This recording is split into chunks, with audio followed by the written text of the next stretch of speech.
is it me or just me, or does it feel like the entire country is having a bit of a nervous breakdown? I mean, I feel like people are walking down the streets with their hands balled up, and they're just, people are like tense. They're at each other's throats, and pundits are yelling at each other on television, and every political post on social media sparks a raging debate. I mean, has all of that craziness now bled into our everyday life? Yeah. You know, going down the street the other day, I was crossing at a green light. Right. And the woman was pissed. What the f are you doing?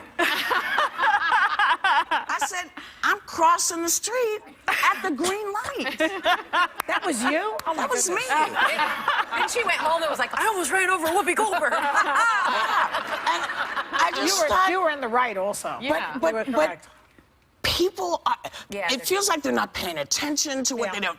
Doesn't feel like they're paying attention to the driving. They're not paying attention to walking down the street. People are walking down the street and they're just, I mean, what's happening? Well, have you ever heard of workout rage? When you're like on a treadmill and you start to think really irrational, awful thoughts because you're in pain. So you hate everyone, like the way they breathe, the way they look. I've never experienced that because I don't go on a treadmill. I'm starting to have it off the treadmill, where I'm like watching news and I'm all of a sudden like it sounds like I'm joking, but I'm actually serious. I'll look and I'll be like, I don't like that shirt. Like I just get like really angry while I'm watching dopey stuff. stupid stuff. And I never used to be this irritable. So what do you think it is?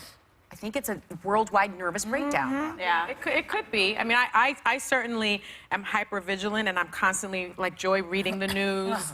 And my son was away in Japan on this wonderful scholar program, and he came back, and I said, "Did you miss me?" He said, "Of course I missed you, but you sure do talk a lot about Trump." And it was really interesting to me because that was the one thing that he noticed when he was away from me, that he didn't, you know, hear all of this over and over and over We again. have to. At home. At home. Yeah, At home. I know. Well, even my Yeah. grandson, even Luca, said, you know, if he's so bad, why'd they put him in there? He's 6, you know? Yeah. For You me, know, but we're in the middle of something very, very important right now. What's going on between Russia, with Russia and all these people. It's like the country's being run by the Russian mob. Yeah. Well, You know? yeah. And I was thinking today, I'll just make this one little point. Yeah. Because it reminds me of Watergate, what was going on during Watergate. So those of you who are too young, you should look into it because it's very similar. All of the stonewalling, the denial, Does it cancel seem the that similar? the same thing. And in the movie All the President's Men, there's a scene where Woodward and Bernstein talk to Ben Bradley about what they're about to expose about Nixon and all the corruption that's going on. And Bradley says to them, Ben Bradley, who ran the Washington Post, he said, okay, you guys, you're pretty tired, but be careful because, and I'll quote it, nothing's riding on this event except, the First Amendment of the Constitution, freedom of the press, and maybe the future of the country. And I say that that is what is happening now. So do you think that that's And part that's of why the people fatigue? are having a nervous breakdown. And that's why we're talking about it so much. I mean, I think a lot, part of it for me is technology, that now with social media and with your phone and I'm plugged into news all the time. And I always think back to when my dad was younger. He used to read the morning paper and then he'd watch, a half-hour news show at night, and that was it. And the rest of the time, his brain was turned off to all of that stuff, no matter how good or bad it was. I feel like, and maybe it's my fault, my brain never shuts off. I'm always plugged in. That's part of the stress. Also, I think a lot of people are, the phone. A lot of people are disappointed.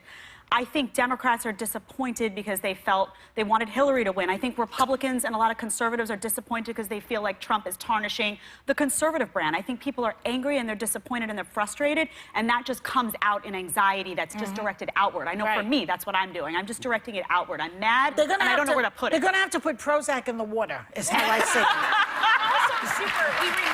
We remained divided after the election, and the main reason is we can all be watching the same thing happening right now and feel very differently.